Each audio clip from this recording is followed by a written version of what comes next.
A grande pergunta aí, né, quem é o sujeito, né? Quem é o... Porque para o Lacan, o eu, né, que ele está falando aqui, o seminário 2 inteiro é sobre o eu na teoria freudiana. Consciência e inconsciência, separação. E traz também o eu. Só que não fica claro de que existem dois eus. Um eu consciente e um eu inconsciente. O que dá a impressão é que existe uma consciência. Se você lê Freud, né, de uma forma não atenta, dá a impressão de que existe uma consciência, que ele chama de eu, e um inconsciente. Dá a impressão também de que o que não está na consciência está no inconsciente. Não é bem isso, porque se fosse assim, esta regressão do sonho não funcionaria. Por quê? Porque a consciência estaria fora, e como é que eu poderia sonhar sem consciência? Se não existe algo que funcione sozinho no sonho. A consciência e o eu dá a impressão de que são eles que estão fazendo as funções e pegando as coisas lá do inconsciente. Ele fala, não, existem dois funcionamentos independentes. Mais para frente, o Lacan vai inclusive inverter tudo isso e vai dizer assim, a consciência é uma continuidade do inconsciente. Tem o je e o moi, né, os dois francês para o eu, é o eu consciente e o eu inconsciente. Aí ele vai chegar a dizer assim, na verdade, é o eu inconsciente, que é este sujeito do inconsciente, que através da linguagem cria a consciência. Né? Ele pega o Freud como base, mas ele não fica só com o Freud, ele segue numa teorização diferente. Por quê? Porque ele vai usar essas ferramentas, por exemplo, como a linguística, que vai dizer assim, né? Algo se cria a partir da linguagem, não só as imagens. Como para Freud, o que tinha mais lá no inconsciente eram mais as imagens, as memórias, né? Aqueles traços de representação, que eram o quê? As memórias daquilo que eu tinha vivido. Para Lacan, um pouco diferente, ele vai dizer assim, tem imagens lá, mas também tem linguagem. Eu tenho representação de coisas, mas eu tenho representação de palavras. O Freud chega a falar sobre isso, mas ele não avança nisso. Lacan está aqui, né, seguindo para avançar e dizer para a gente, olha, né, essa coisa de trazer o inconsciente para a consciência nem tem sentido, porque é uma continuidade. Vocês já viram aquela figura que é o iceberg? Que é bastante comum, né? Tem uma linha d'água, né? Então, onde é que o pessoal põe a consciência? Aquela pontinha é a consciência e o resto que está embaixo é o inconsciente. Essa figura que já era usada naquela época, fala assim, está errado, não tem essa divisão, né? Não existe essa separação, é um contínuo.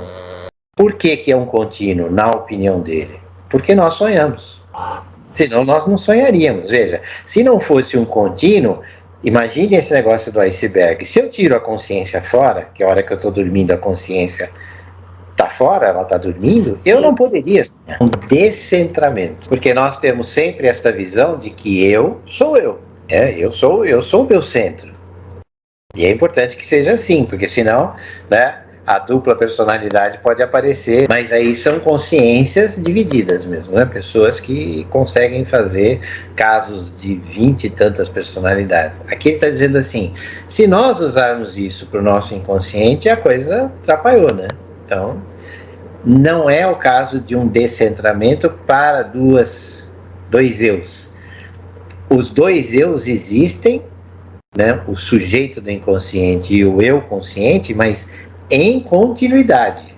Ele fala assim, há um encaixe, né? Aí ele até cita o pré-consciente, ele fala assim, por que será que o pré-consciente, né, para o Freud é alguma coisa que segura o inconsciente? Para o Freud está claro, o inconsciente, o pré-consciente como uma espécie de um filtro para a consciência. Então o Freud diz assim, quem é que segura o recalcado? Quem segura o recalcado é o pré-consciente, porque ele não deixa passar, ele faz uma barreira. Aí o Lacan diz assim, Se for assim, então efetivamente parece que há uma divisão. E ele falou, não é, há uma continuidade. O consciente não sabe exatamente o que é que ele deve segurar ou não do inconsciente. Essa era a teoria do Janet. Janet era o Freud francês. Na mesma época, e o Janet começa a teorizar coisas muito parecidas. Mas o Janet vai por um caminho diferente, mais baseado na consciência, porque Janet era um psicólogo, de formação psicológica e tudo mais. Então ele diz assim, o consciente tem a capacidade de identificar o que deve ser bloqueado na inconsciência. E o Lacan fala assim, nada a ver, né? Se houve uma retenção de alguma coisa lá no inconsciente, foi lá que foi feito. E não alcançou a consciência. Então Freud estava certo, tem alguma coisa que faz barreira. O que é que faz a barreira? O que é que mantém alguns conteúdos aprisionados e outros livres? Qual é o mecanismo que diz assim, isto passa e isto não passa? Que no sonho está desligado. No sonho a gente comete atos que você não cometeria na vida consciente. Então ele diz assim, mecanismos psíquicos. Freud estava muito preocupado em estabelecer uma maquinária.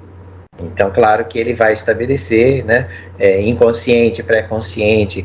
É interessante para a gente pensar nisso, né? Mas quais são os processos que estão envolvidos? Por exemplo, o processo da censura, né, que é o processo que segura os conteúdos que aí o superego pode ser o dono da moral, né? E muitas vezes ele vai dizer, isto pode, isto não pode. Só que ele não tem o poder de ir lá segurar, mas tem um mecanismo de censura que vai lá e segura. Quando nós estamos na análise, o que nós... Eu começo a fazer pergunta para cá, pergunta para lá, interrompo, troco de assunto, para fazer o quê? Para tentar burlar a censura. Então, uma das coisas que ele está falando aí, que é um grande destaque para nós, que o Freud trouxe, né, ele está destacando coisas que o Freud trouxe para, né, fazer parte da discussão dele com o grupo que estava ali. Então ele falou assim, Freud trouxe o sujeito do inconsciente. Então ele diz assim, esta é uma grande novidade. Por quê? Porque a corrente psicológica da época de Freud considerava só a consciência praticamente. Então, se havia alguma coisa que funcionava na pessoa, era a consciência. E o Freud diz assim, não, tem alguma outra coisa funcionando. Por quê? Porque não está sob o domínio da consciência tudo o que eu penso, exatamente, né? Então ele diz assim, tá mais ou menos óbvio, né, para todo mundo, só que as pessoas estão fazendo de conta que não é assim, de que tem uma outra coisa que pensa por nós. E ele vai dar o nome de sujeito do inconsciente. Não é bem verdade, porque o Freud não nomina assim, né? O Lacan é que nomina e ele diz que o Freud já tinha falado sujeito do inconsciente. Freud fala de um inconsciente, mas não exatamente de um sujeito do inconsciente. Mas vamos considerar que sim, né? Vamos dizer, pelo menos o Freud estava abrindo esse campo, né, onde depois outros, né, também falaram a mesma coisa, confirmaram, Lacan, né, desenvolveu a partir daí. E ele vai dizer, este sujeito do inconsciente é que o tempo todo está reconstruindo os objetos. Isso é uma novidade também. A impressão que nós temos é que se eu pego um objeto, pode ser um objeto físico mesmo, né? Um lápis, uma caneta, um caderno, um computador. Eu já sei o que é isso. Não é assim que nós pensamos? Uhum. Tenho consciência disso. Ele vai dizer, o Freud nos traz uma dúvida sobre isso. Porque ele diz assim, os objetos não estão previamente determinados. Eles são construídos a cada momento. Esse é um dos conceitos mais importantes, que o Freud já tinha falado um pouco, não foi muitas vezes, mas para o Lacan que chama-se o objeto faltante. O que é esse objeto faltante? É aquele objeto que precisa o tempo todo ser construído. A gente já fica meio atrapalhado falando em objetos físicos. Aí ele vai dizer assim, as ideias também são objetos. Aí fica até mais interessante a gente pensar e dizer assim, por isso que eu tenho a impressão que eu estou o tempo todo construindo ideias novas. Por mais que eu repita as minhas ideias, há um grau de inovação nas ideias. Por mais que a gente pense na mesma coisa, nós não vamos pensar exatamente igual na mesma coisa. Se essa coisa é uma ideia. Por exemplo, a ideia de inconsciente. Cada vez que a gente vem aqui conversar sobre o inconsciente, esta ideia de inconsciente muda. Tem que mudar, porque nós estamos evoluindo, estamos falando, estamos questionando, estamos dizendo assim, o que parece uma coisa não é outra. Então ele diz assim, para o mundo das ideias, para o mundo do pensamento, é mais fácil de aceitar. Mas ele falou, o funcionamento é um só para tudo. Então, aí ele vai colocar outro conceito. Então, o primeiro conceito, sujeito do inconsciente. Segundo conceito eu sempre crio os meus objetos. Tá? E a partir daí ele vai dizer, é por isso que nós podemos sonhar. Veja como ele está encadeando uma coisa na outra. Se eu olhar de trás para frente, eu vou dizer assim, eu posso sonhar, é permitido para mim sonhar, porque eu crio meus objetos o tempo todo, e o responsável por essa criatividade é o sujeito do inconsciente. Imagens. Ele diz assim, o que a grande, vamos dizer, o destaque que o Freud dá é sempre sobre, especialmente no psicopatologia da vida cotidiana e nos xistes, é a fala das pessoas, como um xiste, como um ato falho, como um lapso, e outra fonte é o sonho. O sonho também traz, ele vai dizer assim, tem um conteúdo intencional. Ele fala assim, o Freud estava sonhando que queria descobrir como é que se podia trabalhar com o sonho. Então ele sonha, dentro do sonho dele, com a possibilidade de descobrir isso. Por isso que ele diz, não tem nada pré-montado. O sonho de Irma, que é o sonho do Freud, descobrindo como é que seria o caminho para utilizar o sonho no tratamento, que era isso, ele estava exatamente escrevendo livros sobre isso, então, que é o mecanismo de regressão, nós vamos ver agora, porque a tal da trico, não sei o que lá, que é a palavra que aparece para ele, que ele vai examinar a garganta dela, ele fala com flies, não sei o que, mas no fim ele vai dar uma injeção e aparece um nome. Isso no alemão, no quer dizer o quê? Mecanismo de regressão. Então ele fala assim, essa é a chave. As nossas memórias, podemos chamar de memória, tá? Vulgarmente chamar de memória. Ele chama de representação, mas podemos chamar de memória. As memórias estão lá guardadinhas, agora vai aparecer uma figura R1, R2, R3, as várias memórias, e elas estão, a princípio, não associadas. Ele tinha atendido a Irma, era paciente dele, a moça, e ele faz uma interpretação para ela e ela vai embora. Ela não gosta da interpretação que ele dá, porque ela tinha um problema. Ele diz assim, esse problema é porque você está apaixonada por fulano, e ela some. E aí um amigo traz uma notícia dizendo assim, ela não está bem. O que é que está na memória do Freud? Um monte de coisas a respeito de Irma, mas não necessariamente associadas. Na hora em que ele sonha, ele tem a intenção de descobrir o que o sonho pode revelar, e ele usa essas imagens e essas memórias de Irma para montar esse sonho.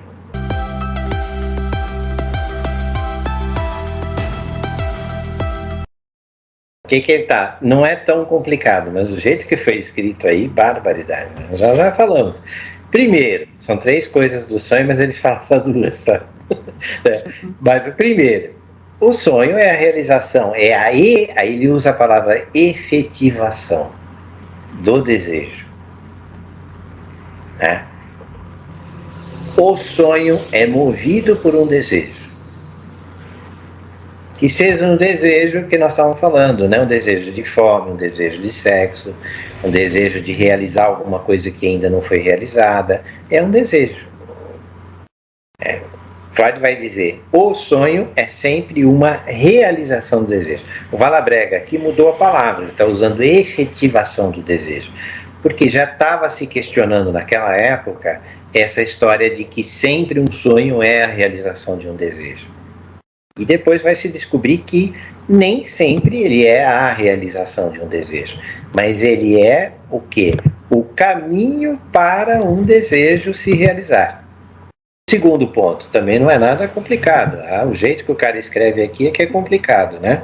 Segundo, caráter quase que independente do caráter precedente. E não menos importante, a transformação do pensamento do sonho em imagens visuais e em discurso. Quer dizer o quê?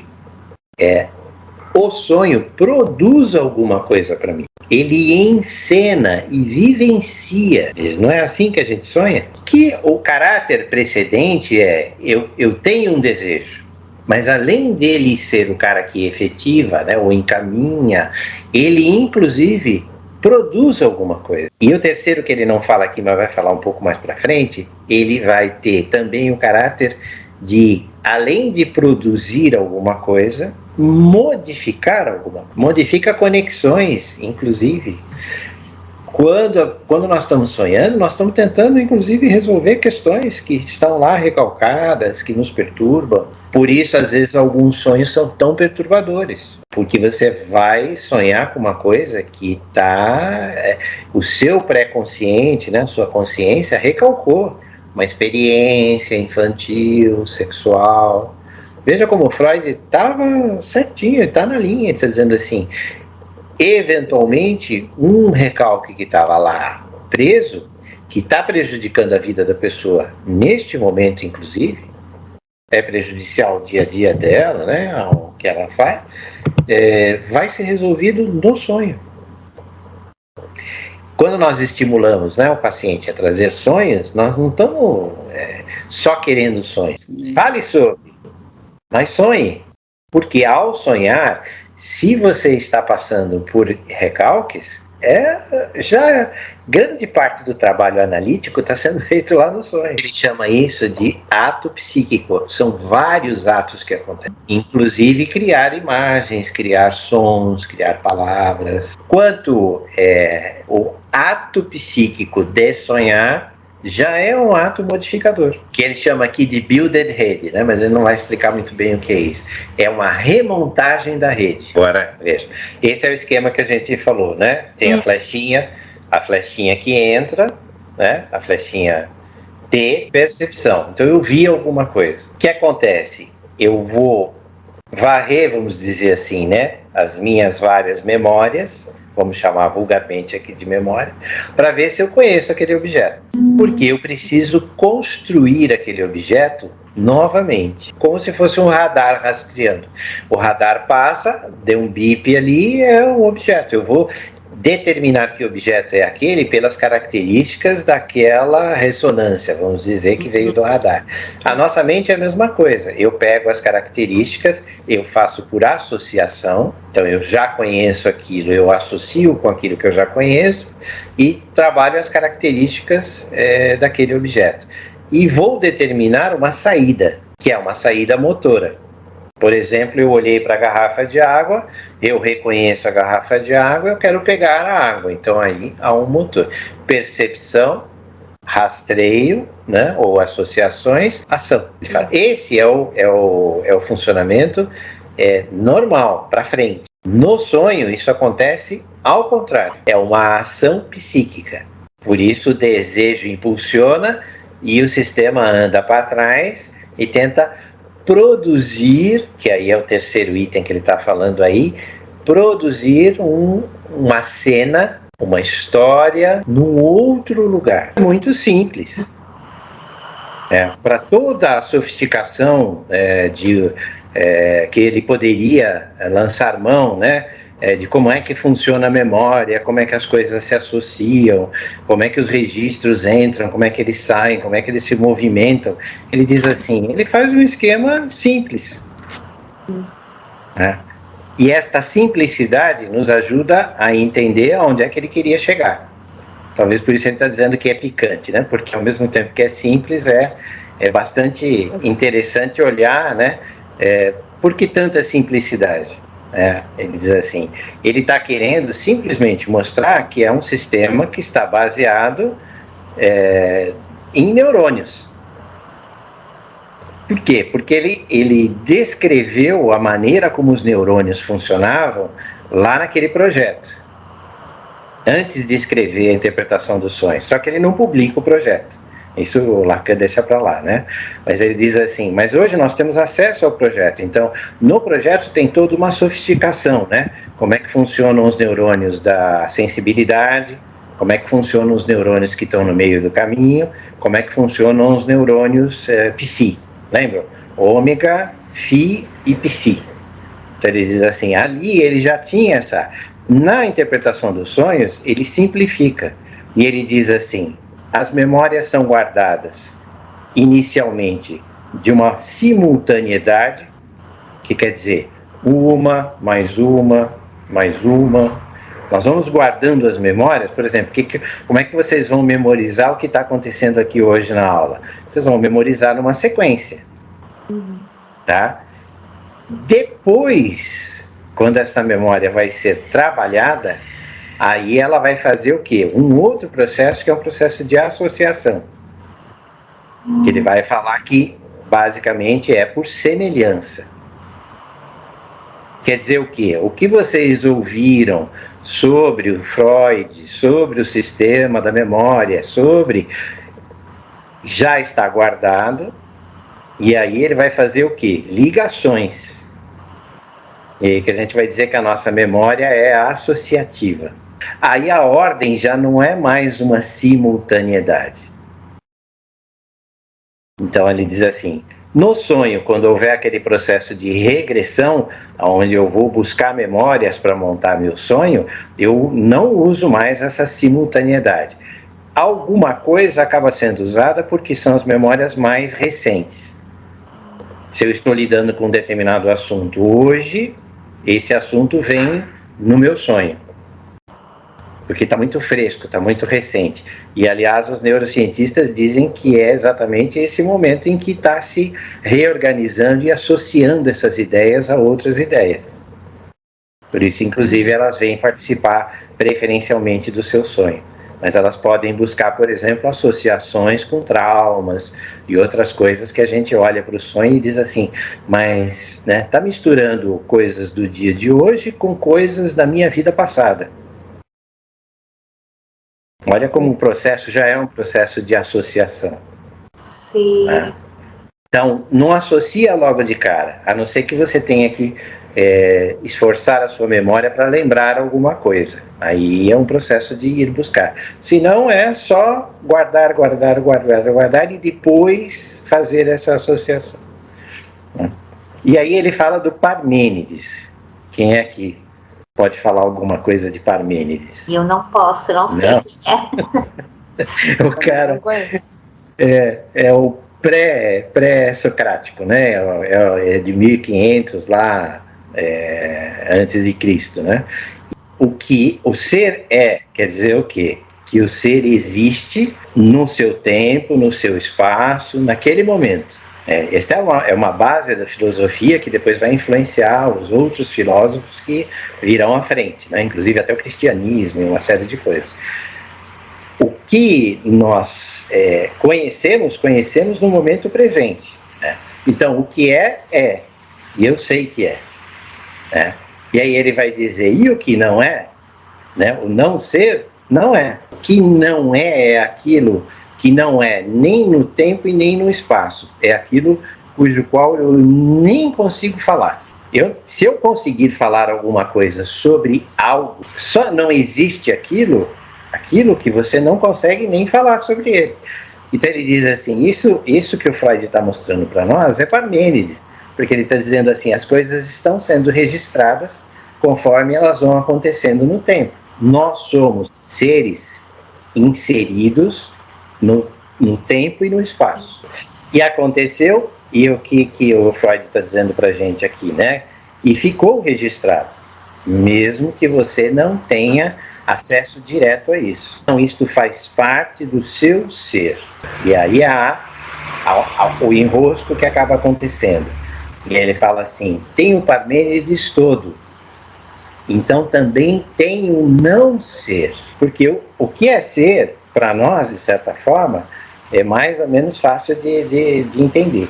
O não ser dá um enrosco, porque você fala assim, como é que eu vou falar sobre uma coisa que não é? No sonho vai ter ser e não ser, vai ter os dois. Porque você sonha que voa. Você tem a capacidade, com essas memórias que você obteve, de inventar coisas. Se você pode falar sobre aquilo, olha, um determinado dia eu sonhei que eu batia a asa e saí voando por cima das casas. Eu posso falar. O não ser pode se tornar ser. Isso tudo compõe o quê? A nossa linguagem.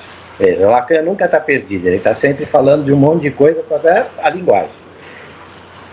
O que é que permite que eu fale sobre uma coisa que não existe? E a linguagem, né? Aqui eu posso falar. Eu até posso ter sonhado, pensado que eu estava voando, mas depois eu posso falar, olha, eu sonhei que eu estava voando. Então esta capacidade é uma capacidade, é por isso que ele fala, é o Parmênides todo. Por quê? Tanto eu posso falar das coisas de fato que aconteceram, acontecimentos reais do tempo e no espaço, quanto eu posso criar coisas que não existem. E eu não só faço isso espontaneamente, mas também no meu sonho eu faço isso. Eu faço isso quando eu estou alucinando, que é a dualidade que vai representada na linguagem.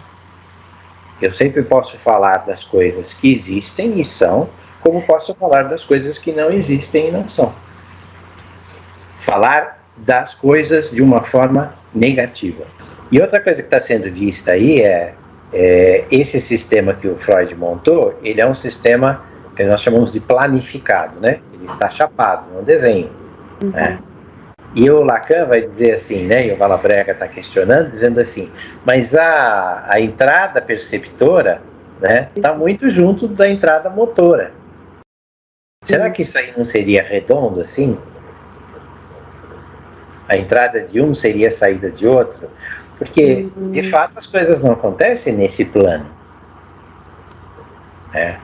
Nós estamos percebendo e agindo continuamente. Ou, vamos dizer, por mais que passe por um processo, é um processo muito rápido. E parece que essa planificação do Freud dá uma, vamos dizer assim, uma ignorada num monte de coisa. Aí o Lacan vai justificar e vai falar, mas muito provavelmente ele fez isso de propósito, porque senão você fica perdido nessa história do que é inconsciente, o que é pré-consciente, o que é inconsciente. Ele fala assim, ele queria mostrar como é que o sistema do sonho poderia regredir. Então ele simplifica para poder mostrar isso. Mas é claro que é uma simplificação.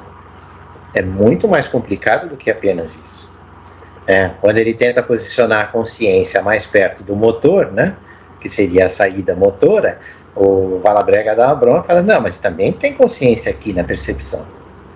Eu preciso ser consciente daquilo que eu percebo. Isso vai ficar em aberto, né, essa questão do somos conscientes de tudo, não somos conscientes de tudo, é tudo que a gente registra no inconsciente, a percepção e o motor estão juntos, estão funcionando. Aí o Lacan diz assim, não é o momento da gente tentar entender tudo isso. Porque o nosso interesse é o interesse mais sobre qual é o mecanismo, pelo menos nessa aula, né, do que o sonho está se aproveitando. Né? Porque também eu posso questionar, no sonho a consciência está presente ou não está? Porque aí ele traz, um pouquinho sempre está, certeza que está. Né? Nós não estamos, mesmo dormindo, nós não estamos totalmente inconscientes. Sim. Nós só vamos estar inconscientes se a gente tomar uma droga para ficar inconsciente, um anestésico, né? Ficar induzido fora da consciência. Senão, não, a consciência está... Mas ela está rebaixada. E é exatamente esse mecanismo que ele está descrevendo de crítica, né? E que censura. Né? Crítica e a contracrítica, né? Diz assim, esse mecanismo, no sonho, está rebaixado, certeza. Porque senão não daria para sonhar. Essa ideia desse pente ser circular, ser uma fita, na verdade, não uma coisa chapada, né? Depois o Lacan vai retomar e vai dizer assim, não é só isso, mas além de ser uma fita, é uma fita retorcida. Que ele vai chamar de, ele vai usar um objeto topológico chamado banda de Moebius. Vocês já devem ter visto que parece aquele infinito, assim. Quer dizer, você pega uma fita de papel, como se fosse esse desenho do Freud, né? Uma fita plana, e ao invés de você simplesmente curvar, né, na mesma posição e colar o seu anel, você faz o quê? Você torce e cola. E aí ele diz assim, esse é o nosso sistema, consciente e inconsciente. É o dentro e o fora, o inconsciente e o inconsciente, que eu passo de um para o outro sem perceber. Então, vamos retomar a partir daí, né? O esquema perceptivo, ele vai trazer uma figura, não sei se vocês lembram que é aquele quadro mágico. Na época do Freud, ele vai usar essa figura no livro, e existia uma coisa parecida. Então, o que ele vai descrever aqui agora é esse que ele chama de lousa mágica, né? Que era uma base de cera com um celofane transparente por cima. E a pessoa marcava o celofane com lápis e aí o desenho ficava, porque colava o celofane na cera. Quando você queria fazer outro desenho, apagar aquele, o que você fazia? Puxava a folha de plástico. Descolava o plástico da cera. Portanto, apagava o desenho. Você podia fazer outro desenho. Como no caso do quadro mágico, o que a gente fazia? A gente virava ele de ponta cabeça e chacoalhava. Diferente desse aparelho, né, que nós usávamos. No caso dele, por mais que você puxasse a folha de cera, o que estava impresso embaixo, na cera, iria ficar marcado ali. Então ele diz assim, a nossa memória, o nosso inconsciente, funciona desta maneira. Uma vez que ele foi impressionado, pressionado de alguma forma, né, mesmo que eu retire, que eu não lembre daquilo, aquela impressão vai ficar. Então é um sistema de registro que não se apaga. Por mais que ele não esteja visível. Olha a sacada do Freud, né? Porque ele vê as crianças brincando com isso, até os filhos deles brincavam, e ele fala, parece o nosso sistema, né? Muitas vezes nós não enxergamos mais o desenho, porque a folha de cima foi retirada, né? Mas embaixo, aonde foi, né, o contato da folha com a cera ficou marcada. Você não vai conseguir mais recuperar o desenho que foi feito, porque ele estava numa outra superfície. Olha que ideia interessante, outra superfície. Então ele muda de superfície. Esse é um conceito interessante. Estava numa superfície, que seria talvez a superfície do consciente, e passa para o inconsciente, que seria a cera. Na cera nunca mais será apagado. Que eles estão olhando o texto do Freud, comparando, né, o Trauditung, que é a interpretação dos sonhos, com o esquema que ele fez no projeto. Veja, e não casa, não combina. Porque o projeto do Freud era um projeto neurológico. Então ele estava tentando, naquele projeto, que ele nem publica, inclusive, porque exatamente ele decide não publicar, porque ele diz assim, isso aqui é muito neurológico, e eu estou caminhando para uma questão mais psicológica. 1895. Então ele diz assim, se eu publicar esse projeto neurológico aqui, as pessoas vão entender que a minha proposta continua sendo uma proposta de um psiquiatra, de um neurologista. Tá certo? E não era mais o que ele queria. Ele falou, aqui não vai dar coisa boa para mim. Eu estou caminhando para uma ligação mais psicológica, que ele vai concretizar em 1900 com a interpretação dos sonhos.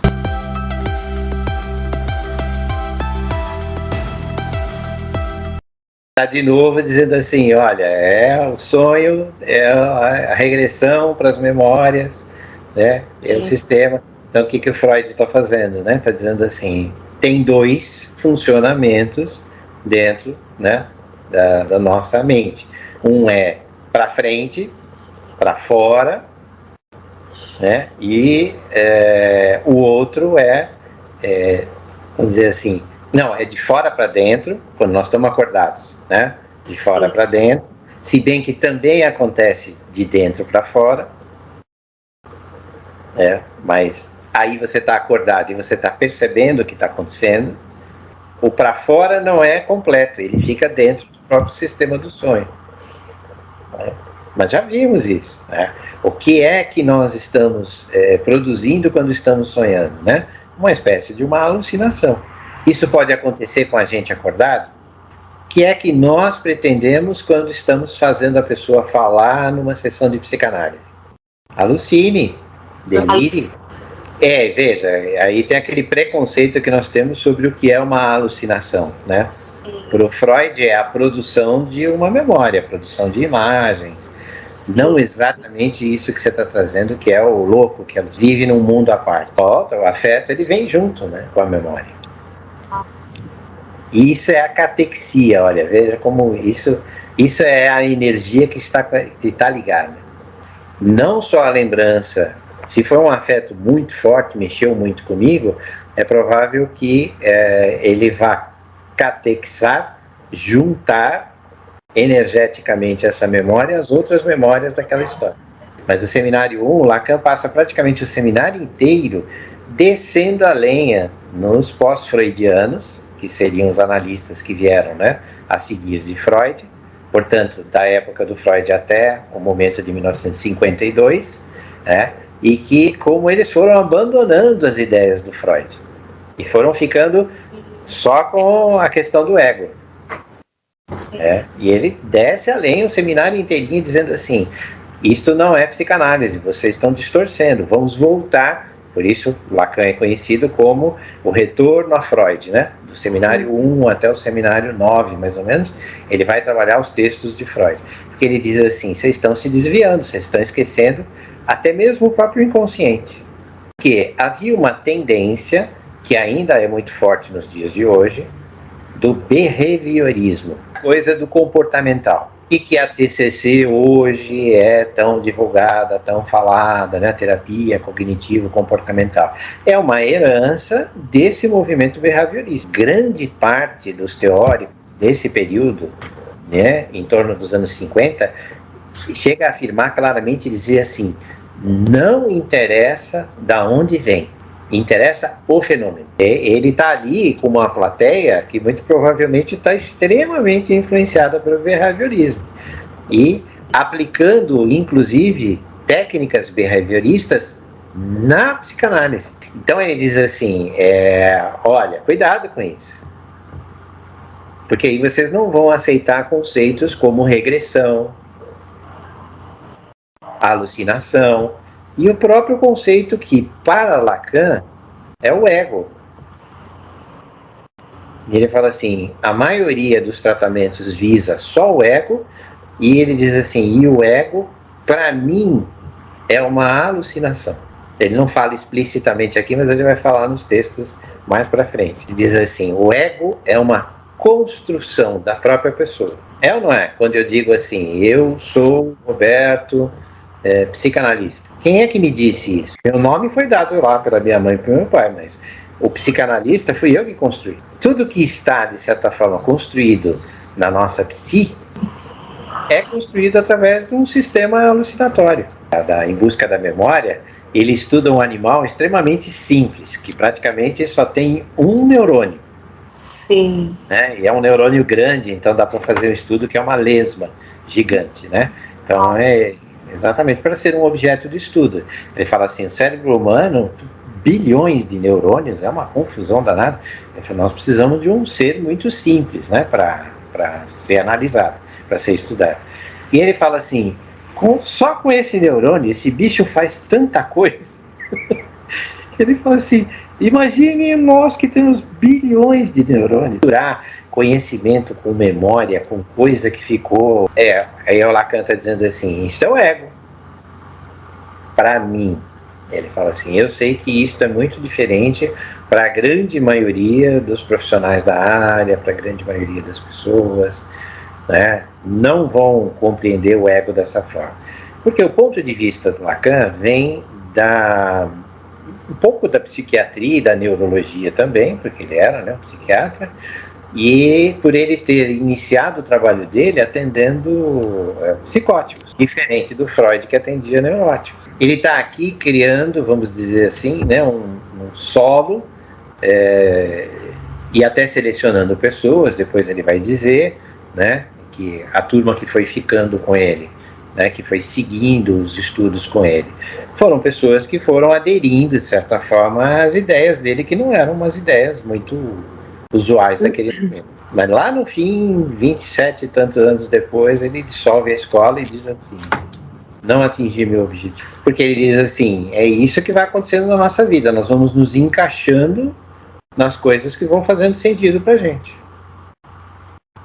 O que não interessa, você descarta. Eu só memorizo aquilo que tem carga efetiva. Esse é o medidor da coisa.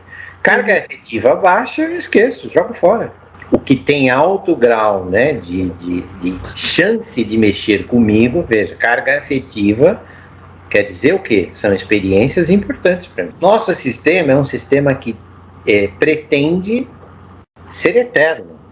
Nós não viemos para cá para morrer. Morrer é um acidente. Certo? Então, eu vou guardando todas as coisas que mexem comigo, que tem alta carga afetiva, porque eu sei que aquilo é importante para minha sobrevivência. Ele faz uns experimentos lá com a tal da lesma, e ele diz assim, tá aí, né? Coisas banais ela não memoriza, né? Simplesmente passa. Agora, onde é que está o alimento, qual é o caminho para se procriar, basicamente alimentação e procriação, porque é um animal muito simples. Uma vez que ele aprendeu, não esquece nunca mais. Vai garantir a sobrevivência e vai garantir a reprodução. Que veja, a reprodução é uma forma de não morrer. Então a memória ela é seletiva, baseado em carga afetiva. Então quando você está fazendo, por exemplo, está lendo um livro e você tem muito interesse em memorizar aquilo, você precisa contar uma história, provavelmente, daquele livro para você mesmo, para dar alto grau de afetividade.